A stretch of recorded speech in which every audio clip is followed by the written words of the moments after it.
What is going on, everybody? I'm Jabby Kuwait, joined by Achara Kirk. Hello. We just got done watching Avatar: Fire and Ash. We just came back from the screening a few moments ago. I really liked it. I enjoyed it quite a bit. I think that I enjoyed it as much as the second one. It was very long. I felt every minute of that 3 hours and 15 minutes, and I have some complaints, but on the whole, I was just happy to be back in the world. Absolutely. I love being in Pandora, and having watched Avatar: The Way of Water right before going in to watch Avatar: Fire and Ash, I was just like, yes, give me more Pandora. I love it. Anytime I see the planet, the Na'vi, I see the creatures, the sea, I'm just like, oh my God, this is my happy place. I really enjoyed it. Like you, I definitely felt the runtime, whereas when we were watching 2, I didn't feel the runtime. It flew by. It didn't feel like a 3 hour and 15 minute movie, but this one I was like, whew.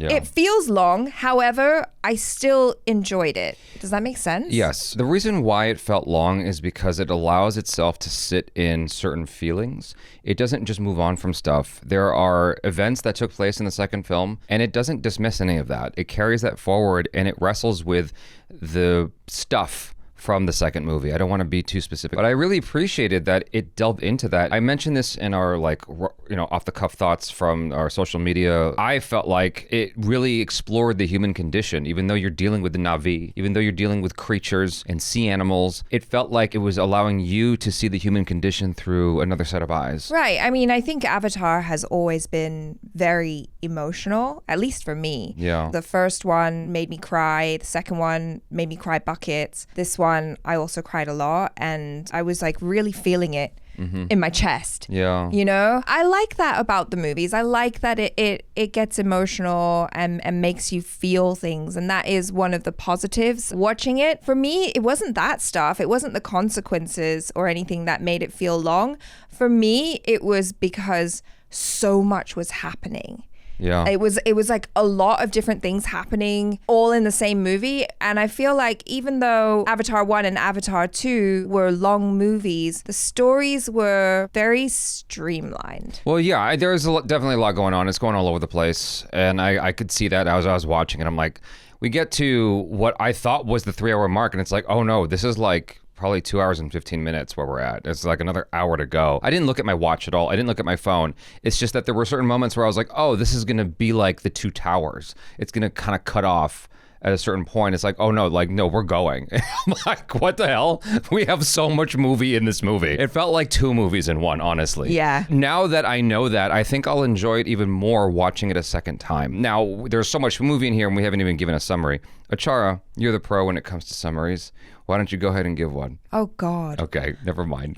So we continue forward off the events of the second film with Jake Sully and his family. The threats that we explored in Avatar: The Way of Water continue forward here. And so this is almost like Way of Water Chapter 2 in a way. You know, this week in Avatar, it does kind of feel that way because it definitely has a closer relationship to the second film than the second film has to the first film. Yes. You know, it feels like almost like these set of movies are more just connected than the first film is at all. The first film was almost like The Hobbit, and this is more like Lord of the Rings, if that makes any sense. Yeah. And so there's a new set of people revealed in this film, which you can see in the trailer. Yeah. This is a new threat that I just know him as the Colonel. What's his name? I was going to say Quaritch. Quaritch. I was going to say Ostrich. I love his character, but I just when he said his name in the movie, I was like, I just see you as Colonel. But anyway. Colonel, that'll do. And that threat is magnified, shall we say. It's exacerbated because this person is so much more dangerous, and it's a fun exploration to level things up in this movie. I actually really enjoyed the new character of Varang, who is played by Una Chaplin. I thought she did a fantastic job because she's so unsettling. Yeah. And just like as a tribe of Na'vi, the Ash people are so different from the Na'vi that we know and love. Yes. They basically are the opposite of what we know. And our Na'vi we know and love are already badasses. And then these guys are badasses, but also like bad. X2. Yeah, X2. Scary. Or but I like I always mess that up. I mean 2X. 2X, yeah. The visual effects before I talk about the visual effects, I hate high frame rate in these movies. It makes it look like a PC video game, honestly. Yeah. Like there are instances where it just feels like I'm watching a cutscene from a game, and I hate it. I hate that so much because I would just want to be immersed in the world. It jumps back and forth between high frame rate and regular 24 frames per second. I'm like, can you just stick to one? My preference is just regular 24 frames a second. I think the high frame rate kind of just, it takes me out of it because I feel like the intent is to make it feel more smooth, but for me, it makes it feel more jarring. It looks more jittery to me than just regular 24 frames a second, which is weird. Yeah, I mean, I can see what you mean by that. And for me personally, I also favor 24 frames per second. However, I can kind of understand why James Cameron might have wanted to do the high frame rate for the stuff on Pandora, like the nature and stuff like that when they're moving around. It looks really real.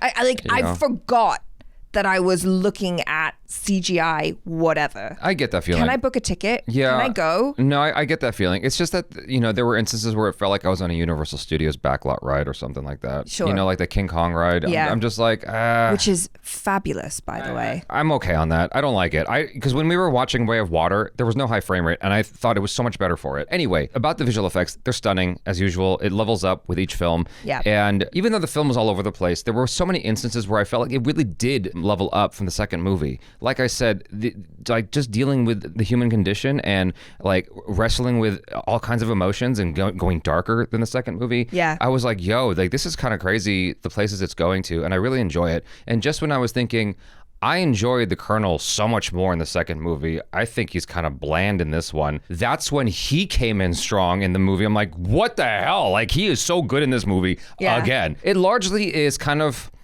I guess almost poetically coming back to a lot of the same themes and ideas and feelings. And so it almost feels like part two, but longer. Yeah. It's just more of part two. Yeah, I mean, definitely they upped the stakes. There was a lot more existential turmoil, I suppose. A lot of the themes that we saw in the second movie were revisited here. I still enjoyed it. It was a fun time. And I think these days, there aren't as many movies that feel like they were really made for the theater going experience. Oh, this is definitely one of them. This is the one that if you're like, I don't really go out to the theater because I can just watch it at home. You could watch this at home, but it's pretty amazing in the theater. You and I sort of had a debate after the film about how much action was in the movie because you were convinced there was way more action and I was convinced it was way more of a drama. I think that's partially due to the fact that I was just more drawn to the character stuff. Oh, absolutely. I mean, don't get me wrong. It's the character stuff that keeps me coming back. Just like Star Wars or other Avatar films, the bulk of your action is in the last portion of the movie. It's the biggest action set piece for sure. But there's like levels to the action, and I will say that I completely checked out during the first level of that action. Like in the beginning? No. The last portion of the movie. Yeah, the last portion of the film, like when all the action started like popping off, the first level of it, I was just kind of like, I didn't care about anything happening, and I couldn't tell if it was the movie or if it was because the high frame rate was irritating the shit out of me. Because I just disconnect sometimes because it's like, it's so surreal looking. I'm like, I am not feeling some of the things I want to feel while watching this. But then we got past that and it got to level 2 and 3 and so on and so forth. I had this thought as the movie started, I'm like, I feel like I'm going to be surprised at the levels this goes to. And I definitely was. As far as action goes? Just in general. In general. I wasn't always happy about what it was doing. And I can't get into why because it would be a major spoiler. But like there was stuff it was doing and I'm like, okay, you did that. That's the thing. It's part of the movie. I feel like it completely undermines the frick out of the Avatar series, but that you guys are doing that, and so we're doing that. That's just part of the lore now. Is that the thing that you were talking to me about? Yes. Yeah. See, I disagree, but I understand you disagree. Yeah. And I understand the merits of it. It just feels like it ruins everything. Moving forward, the action was cool. The Colonel was cool. Jake was even better this time around. He gets better with each movie, in my opinion. Sam Worthington just continues to improve his acting skills. You know how when we watched the other two Avatar movies, we complained about not enough Zoe Saldana. I was just thinking that. They fixed that. They definitely fixed it. You definitely get way more of her here from the word go. Like you get so much more of her, and the movie is so much better for it, allowing Zoe Saldana to flex, going through all kinds of emotional highs and lows. How she navigates that so deftly is amazing. I love watching her in this role. Even what's her name, Rose, Kate Winslet. Kate Winslet. We get to see a little bit more of her here. Yeah, she was amazing as well. She definitely got to do more levels, because in the last movie she was just mad. And here we got to see nuances of her being mad. Yeah. So I mean, she's good at that too. Yeah. But I mean, even with Zoe Saldana, she was also varying levels of mad grieving. I feel like James Cameron gave her a lot of heavy and was like, yeah, you're good. You can deal with that. And she handled it so well. I was very, very, very hard on the fence about Spider in the second movie. When I first watched him in theaters, I didn't like him. We watched him again recently and I was like, okay, it's fine, I guess.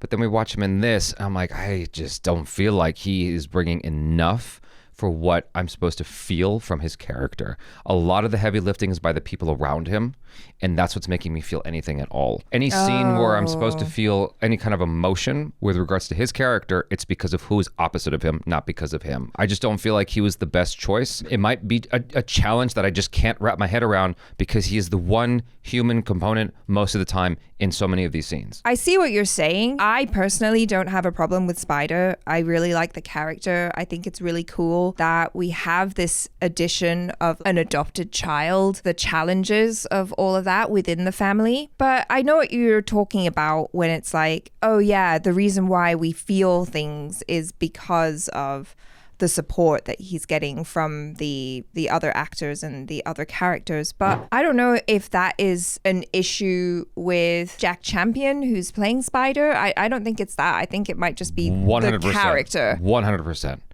100% it's him. And I don't know, like, if it's the way he's being directed, but like it's his acting that's bothering me, because the character is fine. I don't mind the character. His circumstances are very interesting. Like, everything around him is interesting. Yeah. And everything his journey is interesting. But him in the performance, like, there are moments I'm supposed to feel stuff and I'm like, yeah, I got none of that right now. And it might not be 100%. Maybe I can walk it back a little bit. It might also be the HFR. That's the thing that I was going to say as well. It's like, for me, a lot of the time, the emotional stuff really hits when it's with the Na'vi. I mean, obviously, that's performance capture, right? But it's done so well, and it's animated so well. Like, all of the micro expressions and the emotions are really coming through. And then compare that to Spider or any of the real life humans, and I'm like, Right. I don't really care about you guys as much. Just bring me back to the Na'vi. You had mentioned Varang. Is that how you say her name? Varang. Una Chaplin. Yeah. I thought she was such a compelling person to watch in the movie. She was such an interesting villain. Yeah. Her origin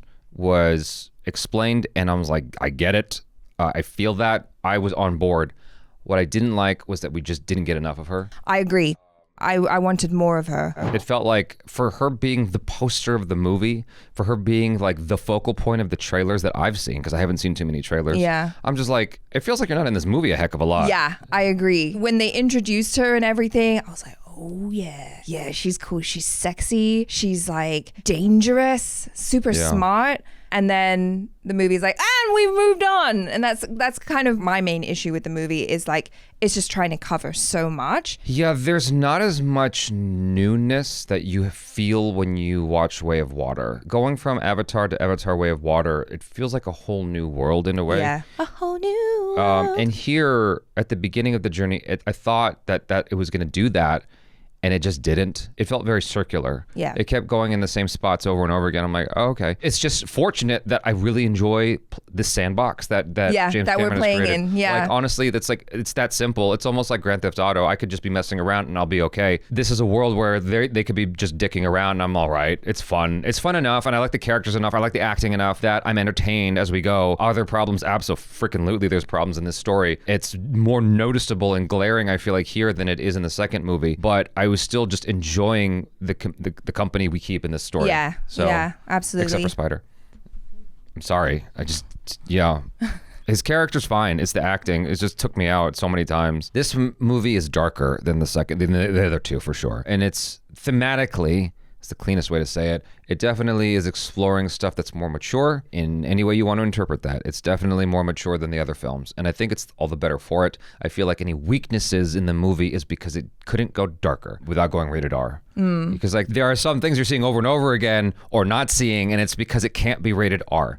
And I'm like, okay, well, you know, this is as far as we can take it without just going full blown guts and blood and stuff like that. Sure. On the whole, I really enjoyed it. I thought it was lovely to be back in the world. It's just so beautiful. I really love the attention to detail that they've paid in the movie to the animals, because like they've clearly studied the crap out of real life animals here on Earth and just kind of changed them up a little bit, added their own Pandora flair and stuff, but the way they move and everything, it just feels like animals, you know, like whales or big fish and stuff that you would see here. There were these cool new like otter-like creatures, which you just saw, but they were cute. I liked the new creatures. I thought they were cool. The movement was awesome. There were scary things as well that they added, and I was like, yo, all of this is just lovely. The world building, and I think that's the strongest asset that this movie has, is just more of that world building. If anything, I would love for them to have done it even more, you know, is just seeing more of these creatures, more of the Pandora, because I felt like we just didn't get enough. You know, that's my biggest complaint, is that we're just kind of in the same spots over and over again. I know that there's like a Avatar video game. No, I'm not going to do that. I'm almost tempted, but I think I would want it to be like, you know, Harvest Moon, but Avatar. In the second film, I think they introduced subtitles sometimes with the animals, whatever they're feeling. Talcoon? Yeah. Yeah, the big whales. Yes. And so they do that more here. And sometimes it just disagreed with me. Like there was one animal in particular who's like, look what they did to me. I'm like, yo, subtitles got to calm down. Like, it was so dramatic sometimes. And I was like, all right. It's a choice. It's a choice. But it's a carryover from the second film of like, it's the same point of like, we are hurting the sea life, that ecosystem. And we need to like not... We have to be respectful of nature. It's the same core message. It really is. And honestly, like by the end of the movie, I was like, God damn it. I kind of hate being human. Like we suck. We suck. We kill our planet. We use up all the resources. We're so greedy. We want to come to other places and steal resources, like all the like colonial stuff, which I've always just found deeply troubling and uncomfortable. And so, yeah, watching it happen in the movie just made me feel so mad and just like sad to be a person. Yes. Yeah. So I guess, you know, like... Thank goodness it's only in the movies.